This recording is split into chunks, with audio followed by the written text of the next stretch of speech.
Hi, everybody. Welcome to our event today with Chris Driggers. My name is Dr. Catherine McCallan. I'm the director of the Center for Latin American Arts, and I really appreciate you all coming today for Chris's presentation, 4 episodes in curating Latin American art. Dr. Driggers goes way back here at UTRGV. He was a instructor when he was finishing his PhD at the University of Chicago. And I've known him for many years, and I'm really excited that he is now, has been for a while, but is currently the San Antonio Museum of Art Associate Curator of Latin American Art. So he was formerly at Tucson, and before that in Chicago, and now he's closer to home and a wonderful colleague and friend and mentor. So I hope y'all will keep in touch with him, and I'm excited to hear his presentation today. And Chris is a specialist in Mesoamerican art and ancient American art of the Latin America, but he has branched out quite a bit with such a dynamic career in curating. And his exhibition projects have presented audiences with in-depth narratives about the arts of indigenous visual cultures on our continent, and also contemporary art and African art. His recent public projects have included Maya Blue, Ancient Color, New Visions. Ancient Color, New Visions, Kumbi, Textile Society and Memory in Andean South America, and the Popol Vuh and the Maya Art of Storytelling. These projects were made in collaboration with contemporary artists, including Sandy Rodriguez, Patrick Martinez, Clarissa Tosin, Rolando Briceño, Justin Favela, Carolina Aranibar Hernandez, Miguel Arzabe, Carolyn Castaño, and Perla Segovia.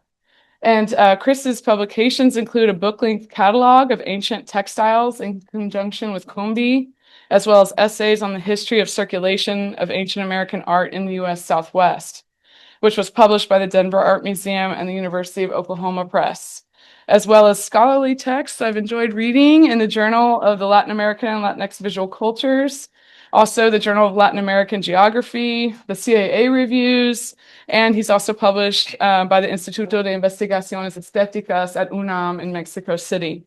So Chris really runs the entire spectrum of expertise from academia to museum curatorial work. So we're just really honored to have him.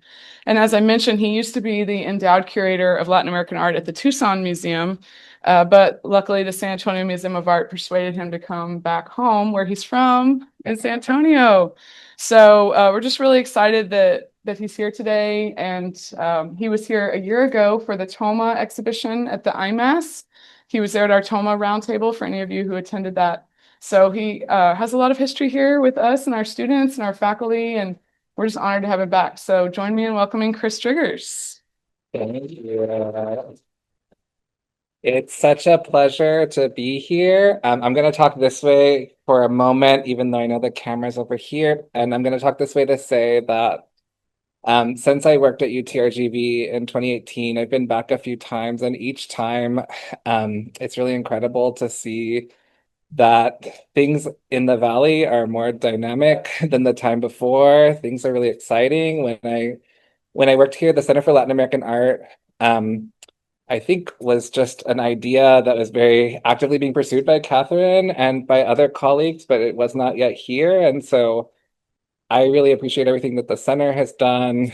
We visited the IMAS earlier today. The IMAS is also, creating really interesting and exciting exhibitions. And I just have so much appreciation for all of the activity that's happening in the Valley. Another thing that's happened over all these years of coming to visit UTRGV is that I've made friendships with students here and with colleagues, much appreciated colleagues. And it's good to be in the room with some of you who I remember meeting on my last visit also. And thank you for having me. I'll go ahead and jump right into my presentation. Sorry. We're going to find out right now. So I've given this talk a title that I'm going to immediately adjust. I called this talk 4 episodes in curating Latin American art because as Dr. McCallan and I were sort of talking about what might be interesting for your group to hear about, we were sort of looking at certain exhibition projects that I've done over the last few years as potential things you might be interested to hear a little bit about. But I think that I want to shift that a little bit and actually think about four kind of narratives in curating Latin American art instead, because what I've sort of noticed is that rather than thinking about my projects and the things that I've been working on in recent years as kind of discrete units, actually there are some through lines that run through them, right? And I bet that all of you find that in your work as well, that even if you work on different time periods, in your graduate work or in your undergraduate work or in your scholarly work as a professional, no matter what the discrete topic is, there are some things you come back to. And so, kind of four stories I'll be telling today in the talk I'm going to give. I'll be thinking about materials and materiality. I'll be thinking about the way that objects circulate. I'll be talking about microhistories. That'll be one of the themes. And then I'll be thinking about contemporary connections between historical periods and artists who are practicing today. Because as you've heard in the bio that Catherine shared with you, while my interest is really in historical objects as a kind of primary starting place, I also find a lot of resonance in my work by working with contemporary artists. Before I do any of that, though, or as a way of kind of getting to that, I wanted to tell you a little bit about the San Antonio Museum of Art, especially for those of you who might have only been once or who might have, who might know our exhibitions but might not know us as an institution. The San Antonio Museum of Art just celebrated its 40th anniversary a few years ago, but we have been collecting under different institutional names for more than a century. And our 40 years also marks 40 years inside of a building with a very specific history. Our museum is housed inside of the 19th century brewery of Lone Star Beer. And so beer is an important part of our life as a cultural institution. We were one of the very first art institutions in the US to practice adaptive reuse. So they basically took a beer factory, a brewery that had been operating in the late 1800s, had fallen into disuse, kind of fallen into ruin, really, if you look at some of the old photos of what our museum campus looked like before the 1970s when it began to be rehabilitated for galleries. It was really fallen into kind of discare, and it was reimagined as a space to be shared with the public and a space where we could present important works of art. And I show you a vision of it here by an artist or by a firm of the late 19th century. We are looking at an image of this campus as a kind of thriving factory town, right? And if you look closely at this image, you'll see that not only do we have a beautiful rendering and a kind of idealistic rendering of the architecture of our building, but we also have inclusions of some things that show us something about how this space was idealized in terms of its place in social life. There's a kind of rail with trains, with cars running kind of just in front of the museum campus. Do you see this very diminutive train here in front of what's now the museum building, right? Circulation, right? Taking the materials, the beer from the brewery and taking them off away from the city. You have raw materials in the San Antonio River that's shown running behind the building that's now the museum campus. You have spaces for leisure and recreation around the palm tree in the courtyard to the east. And you have the sense that this building was really imagined as a kind of thriving factory town, a place that was kind of like a city unto itself in this example of industrial architecture. And I think that one of our goals is to really, not in an industrial context, but in a context of education and sharing and activating our community, think about our museum as a place that is similarly kind of activated, kind of like a small city unto itself, right? A place where we use our space to create all kinds of connections and opportunities for engagement. We also present exhibitions, and even though this exhibition is not an exhibition of Latin American art, Dr. McCallan thought you might want to hear about it, and I'd love to tell you about it because it's an exhibition that I think really models some interesting ideas about how curators are working today. This is our current exhibition, large-scale exhibition up now, New African Masquerades, Artistic Innovations and Collaborations. And it's an exhibition that brings together the work of four contemporary artists working in West Africa today. David Sanu of Burkina Faso, Hervé Yumbi of Cameroon, Sheku Fofana of Sierra Leone, and Chief Ekpenyang Basiansa of Nigeria. Each of these four artists has a few things in common. They create large-scale scale masquerade ensembles with a collaborative practice. They work with other artists to make masquerade ensembles. They think about innovating, creating things that artists have not made before and that audiences have not experienced before. They do things like create their work in order to be economically sustainable. They are practicing artists who make their art as part of a business. And they also make work in some cases to entertain and to delight and to kind of create social cohesion. So there are all of these important sides to their work that we share in the exhibition. But what's really innovative about this project and why I think it's so important for you to know about it is that this was a project that was created over a very long period of time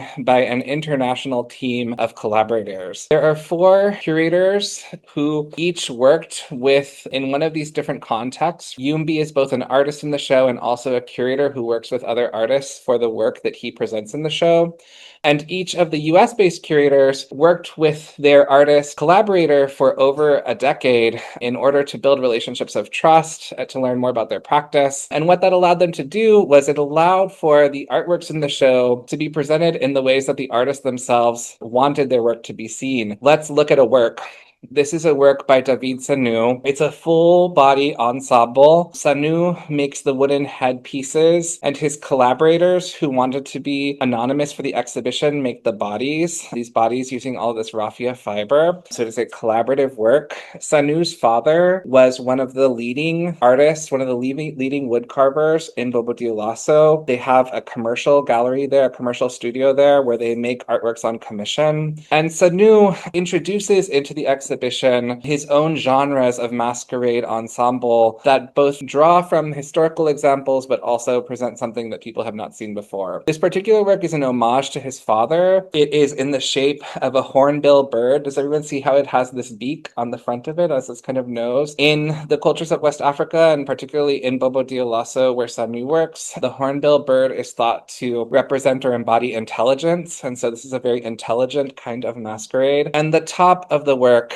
references a specific kind of mask that Sanu's father made that would come out and perform. Everyone would get really excited when this particular mask would come out. Its name is Qui dit mieux, or who did it the best. And when it would come out, apparently people would kind of gather in the streets and say, Qui dit mieux is coming, Qui dit mieux is coming, right? It was this kind of big moment that his father was known for. And so here Sanu creates his own version of the Qui dit mieux as a kind of homage to his father's work. But he's created many other kinds of masks as well that are uniquely his own, including a mask that is kind of a hybrid of other genres. This mask is normally never shown outside of Africa. It's never given permission to be shown outside of Africa. But the curators, because they had built such long-standing connections with the artists, Elisa Homan is the curator who worked with Sanu. She had been working with him for something, I think like 17 years in her case, for a really long time. And so she was able to go to the leaders that kind of govern masquerade and ask permission for the mask to be shown and to obtain records that they had in fact given permission. So ethically, this is super important. We know historically that a lot of artworks that museums show, nobody asked permission to take them from their communities of origin. Nobody asked permission, certainly, to show them in the past. Now that's happening more. But in this case, the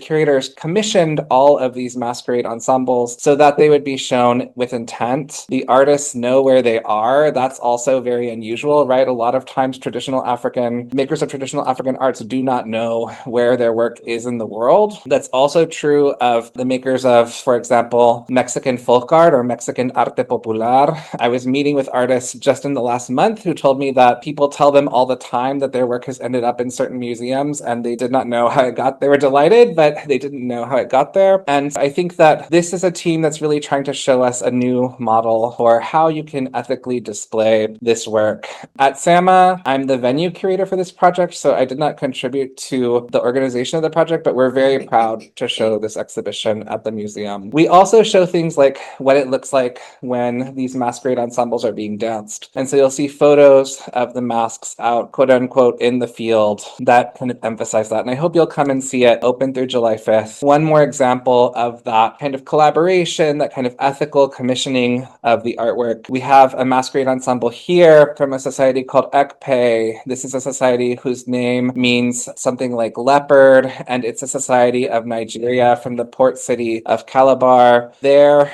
in Ekpe, there are certain masks that are shown more frequently, but this kind of masquerade ensemble, whose name is Idem Nkanda, is almost never seen, even within the society. It only performs in the specific context of the society lodge. And so there are very, very few of these masquerades. It's a highly anticipated event for this particular masquerade to come out. Just to explain a little bit of what you're seeing, it's made from resist-dyed indigo cloth, a cloth called ukara. It's covered with symbolic motifs that have specific kind of meanings within the Ekpe knowledge system. As I understand it, those motifs often relate to ideas around Ekpe philosophy, for example, around when to engage someone with force. That's one kind of symbol that appears on these. But this is like a very, very, very rare kind of masquerade ensemble. And the curator who worked with this particular artist, Chief Ekpenyong Basanginsan, his society, says that he's almost certain that they're never shown outside of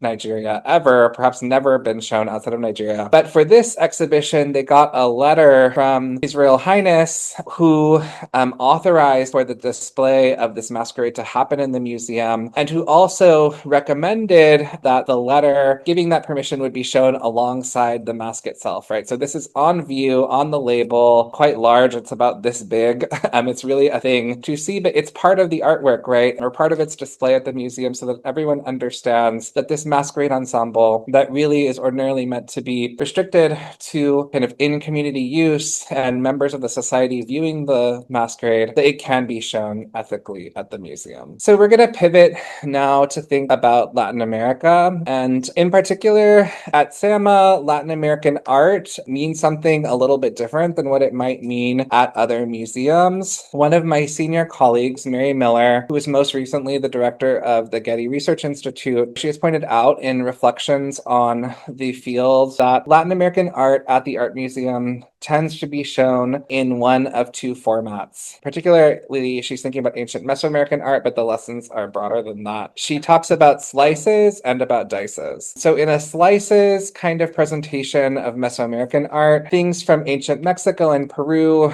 are shown as different from, but still exhibited alongside works from Africa and Oceania, right? These categories of art production that used to be called primitive art, right? Of course, nobody would call them that today. We all understand that these arts are incredibly complex and that they have unique and autochthonous kinds of intellectual and visual and material traditions. But nevertheless, they're sort of shown together because historically they've been considered together, and because they have collecting histories that hold them together, and because they're all precursors to modern and contemporary art, right? But especially to Western modernism. And by precursors, I really mean kind of taken and appropriated as the inspiration for Western modernism. That's one way that Latin American art finds its way to the museum. The other way is in presentations that run from ancient to contemporary, right?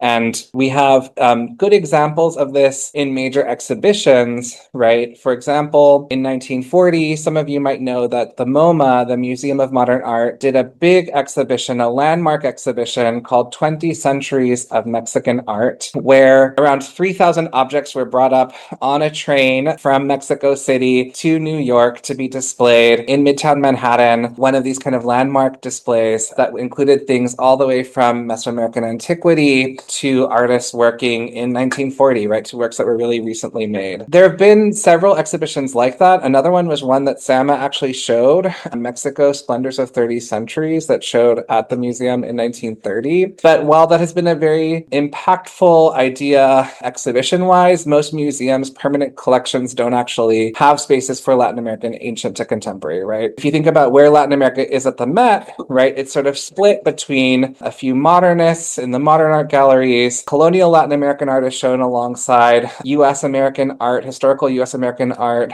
from kind of similar time periods, with an emphasis on the idea of a colonial Americas, right? And then the ancient American art, Mexico and Peru, ancient Mexico and Peru are shown next to Africa and Oceania. But at SAMA, we have a space in our Nelson Rockefeller Center for Latin American Art where we show our Latin American art, ancient to contemporary. contemporary. And we have six discrete galleries for this. We have an ancient American or pre-Columbian gallery. We have a colonial gallery. We have a modern and contemporary gallery. And then in a way, one of the ones that is kind of most conceptually interesting to me is that we have a popular art gallery also, where we include works from popular Mexico from the 18th century to the 20th and even the 21st century. But these works, they are made by artists and made at the same time as many of the works in our modern and contemporary gallery. And they are both modern and contemporary, but also have ties to longstanding traditions that we think of as traditions of popular art in our field. It's a category that I think is evolving and one that we continue to think a lot about. What this allows us to do at our museum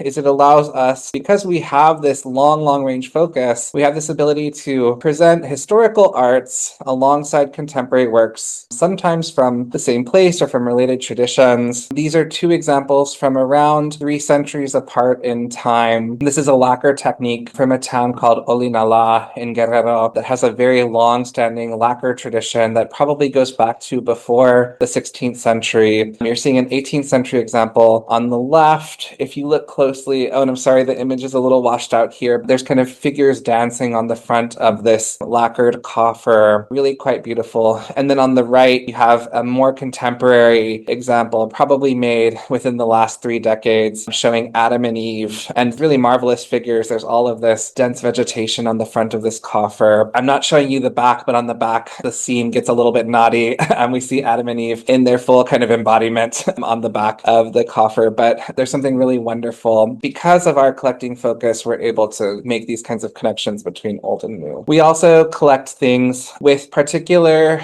connections to San Antonio, and this is a good example of that. We have this painting here on the screen by Nicolás Enríquez, a leading artist of colonial New Spain, showing it's a kind of allegory for the founding of a Franciscan college in northern New Spain, and it has kind of connections to the founding of the San Antonio missions that I won't elaborate on so much here, but all to say this is a work that we are very proud to have in the collection because it has these kind of local connections to us. So I'm going to pivot now to talk about several of the exhibition projects that I've undertaken while I've been working at SAMA. And we're going to jump in first with an exhibition that is called Maya Blue, Ancient Color, New Visions. This is an exhibition that has been on view at SAMA for about a year now. It opened last May and will soon be closing. So I hope you have a chance to see it while it's still at the museum. And it's an exhibition about both the ancient and the contemporary meanings of a color that was loaded with significance in the Maya world.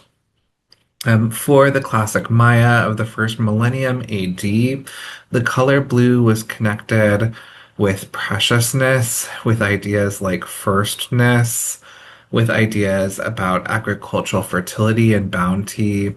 And it was a color that was not easy to produce, in part because its materials were difficult to source. And I'll say that more about that in just a second. But because of its special status, Maya blue was a color that was often used to embellish important objects from Maya antiquity. Objects like the figurine that you see here depicting a seated dwarf wearing a very large turban headdress, where the Maya blue is the color that touches the rosettes of that costume.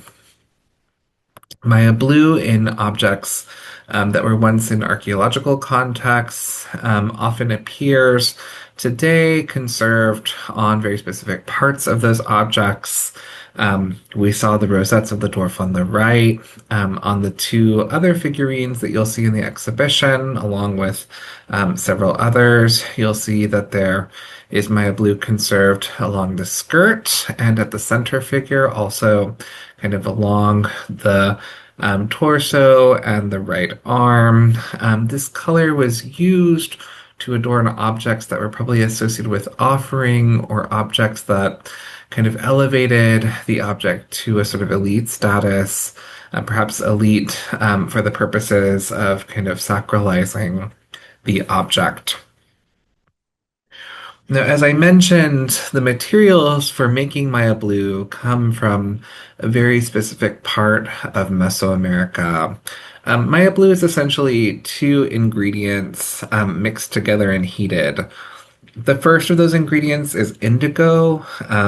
It's indigo, of course, is a plant, and when left to kind of soak, to extract its dye, and even to like ferment a bit, that indigo becomes a very potent colorant. And that indigo colorant is soaked into not a plant, but a mineral substrate. This is a white clay called Palygorskite. It's a clay that has a very specific kind of composition. It's sort of a flaky texture, and that flaky texture is good for absorbing the indigo dye. These two elements are combined and they're heated, um, or so we think. And together, through that process, what's produced is a very resilient kind of color. Maya blue is remarkably color fast, and it's also a color that's a little bit unusual because of its combination of plant and mineral in a single colorant. That's kind of an unusual profile for a colorant in the global history of color making. The area of the Yucatan Peninsula where the clay can be sourced is the area around a place called Sakalu'um, whose name means literally white earth. The area of Tikul, you see those kind of highlighted on this map, which is in our gallery. For over 2 millennia, ancient Mesoamericans believed that blue was a color associated with, like I mentioned, ideas around agricultural fertility and abundance. And materials that were blue or green in color were highly desired for their color. The mask on the left is made with a mosaic of turquoise fragments that were traded from a mine likely in the US Southwest all the way to the Mixtec region in Puebla, where they were kind of inlaid onto this mask along with mother of pearl shell.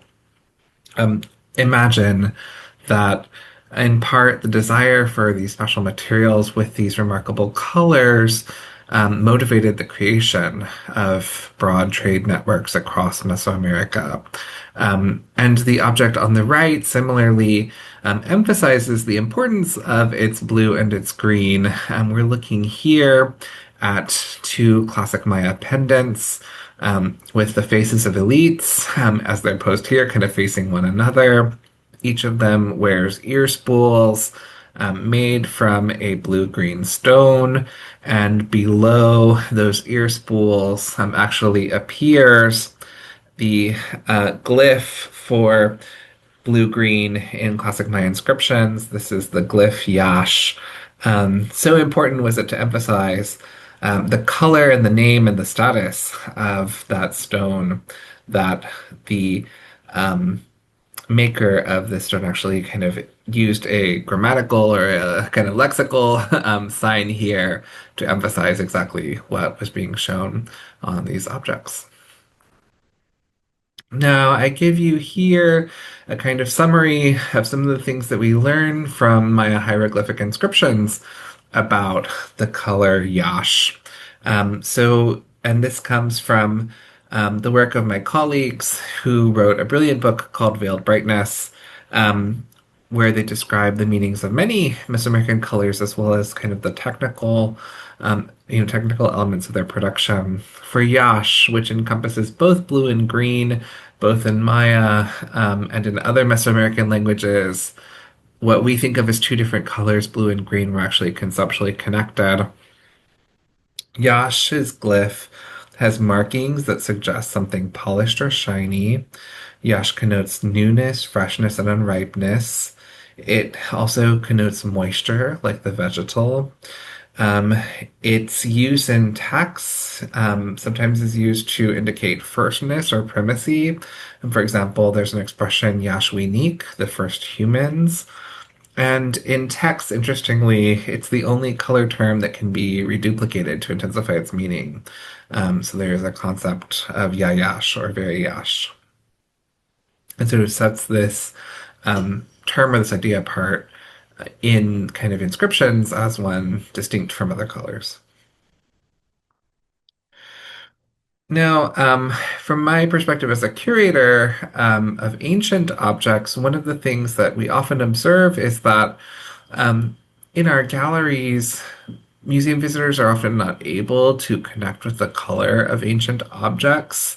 For example, when you look at stone monumental objects in our galleries, like our Atlantean figure at left from the Maya culture, or our Aztec maize goddess on the right, these can appear to be sort of their color appears to be only the color of the stone material used to carve them. But in reality, if you look very closely, you'll see that they had a lot more color than what they might initially appear, particularly in and around kind of the recesses. You can see bits of blue and red on each of these sculptures.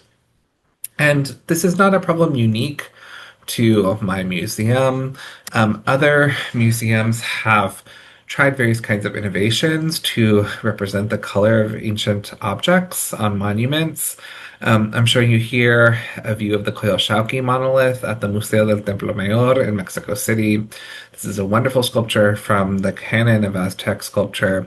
Currently, in its condition, it was over cleaned so that not much of its paint survives on its surface. But in order to show what that pigment actually would have looked like, or at least what the pigment would have been, they've projected color onto it from above so that you can see yellow and blue projections onto the sculpture, and white projections giving an idea, and red giving an idea of what the chromaticism of the sculpture, at least what colors were intended.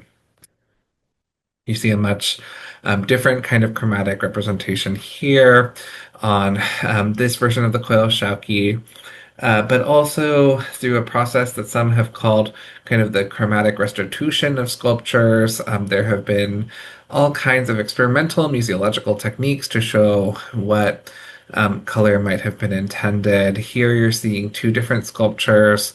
The one on the right is a kind of reconstruction that shows how the sculpture might have looked when it was first produced with all of its color next to the ancient object. This is also not a problem just for Mesoamericanists or people who study ancient, any of the ancient American cultures.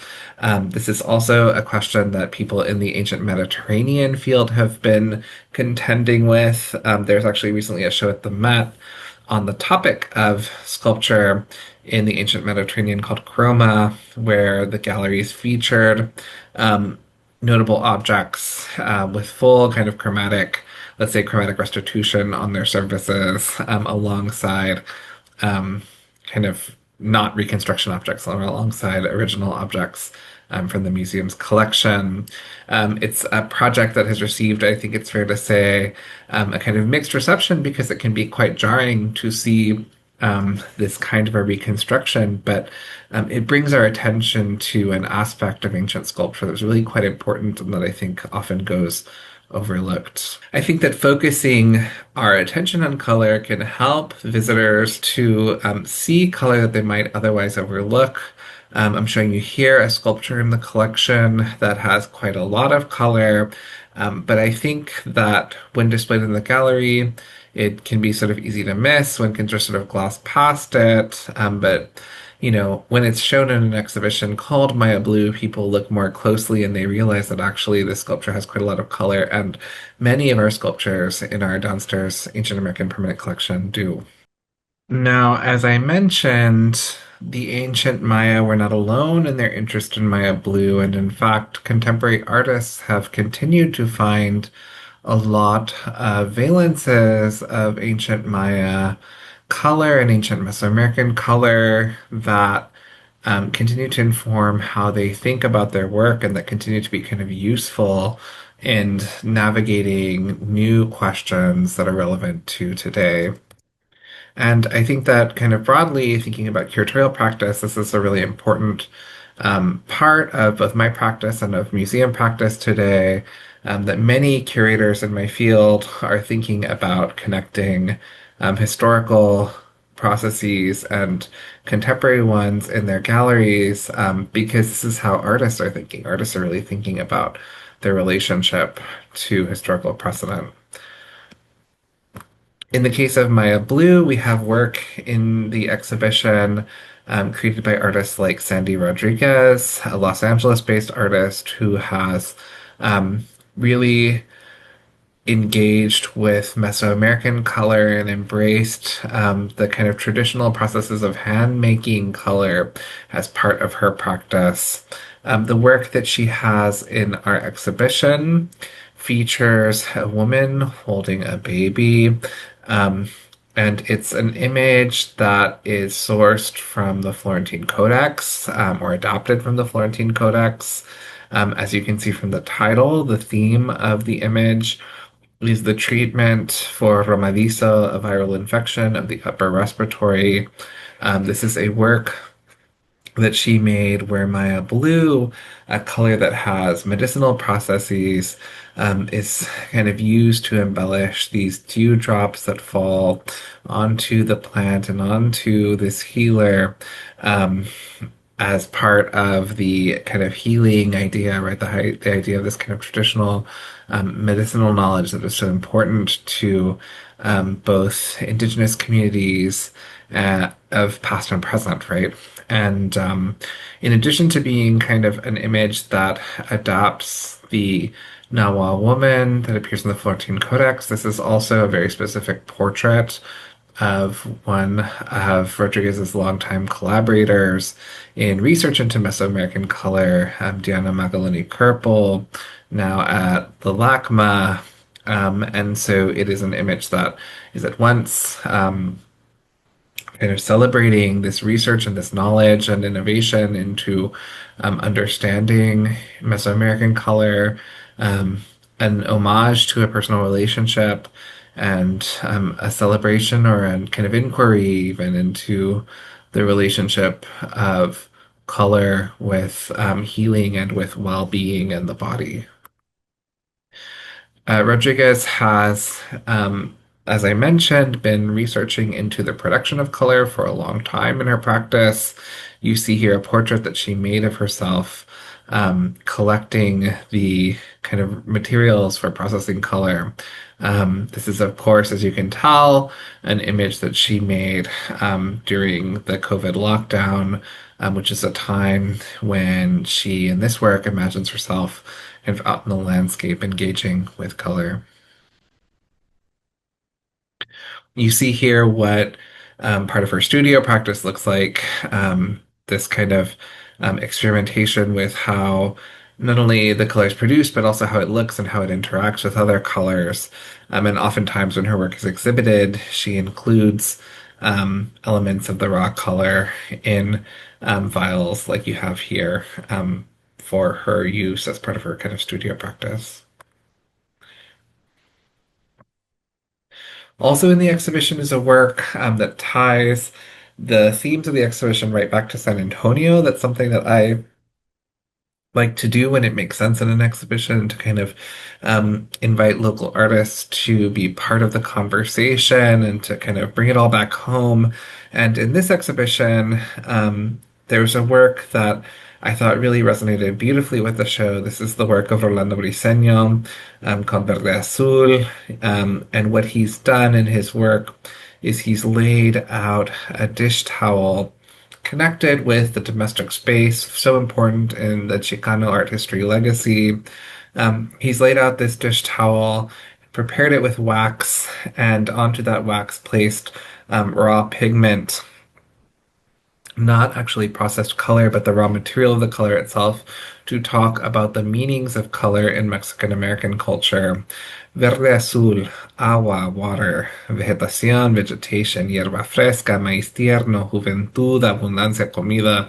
All of these ideas that are at once connected to Mesoamerican ideas of Maya Blue, kind of fresh maize, youth, abundance, food, these ideas so central to both Mexican American culture and also ideas that have a kind of ancestral past expressed in the raw pigment themselves on Briseño's work. Finally, and at the request I know of some of those in the audience, I mention here the work of Patrick Martinez, which is on view at the museum, Jaguar Guardian. The Jaguar Guardian is a work that is reminiscent of the facade of building a kind of mom and pop store in urban Los Angeles where Martinez lives and works. At the same time, overlaid onto that building front is the image of an image drawn from the murals at Cacaxtla. These are places where um, excuse me, this is a mural program that really embraces quite a wide range of color, used at really ambitious scale to depict all kinds of topics from gods related to merchants to various kinds of supernatural figures to the Lords of Cacaxtla in battle. These are very important murals, and for Martinez, they are some of the most elegant statements, artistic statements of the indigenous Americas. This is one of his, the things that he sees as so important about these murals, and so he lays them onto these urban landscapes to emphasize that proud legacy, that legacy that is so kind of exquisitely rendered, is the heritage of people today. And here, color becomes part of that argument, right? We actually invited Martinez. Here's an example of the kinds of murals he's citing.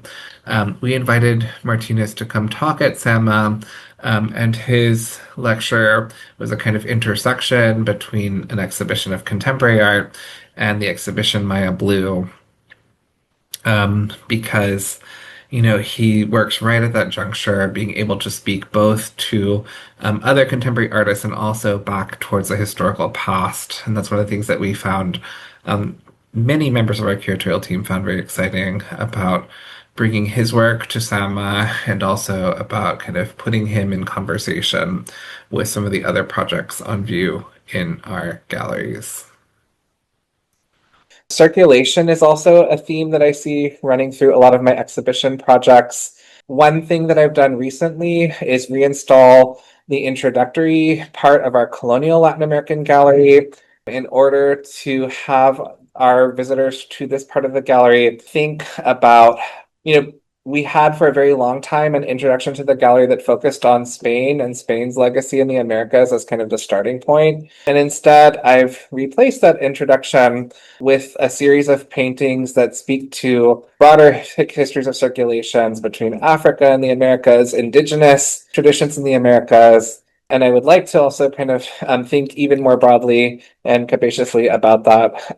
One of the paintings that opens this area now is a painting by the Afro-Mexican artist Juan Correa of the 17th century. Correa painted many monumental commissions for Mexican churches, but the painting that we have is a kind of mid-scaled painting showing the flight into Egypt. And there are lots of things that I think are really wonderful about this painting. But one thing that I find really interesting about it is that it is based on a print. Those of you who have taken Dr. McCallum's classes probably remember or know that many painters of New Spain and of Viceregal South America innovated their compositions with inspiration taken from European engravings. And that's the case for our painting, almost certainly based the print that we have on the left, although Correa has kind of reworked the composition somewhat.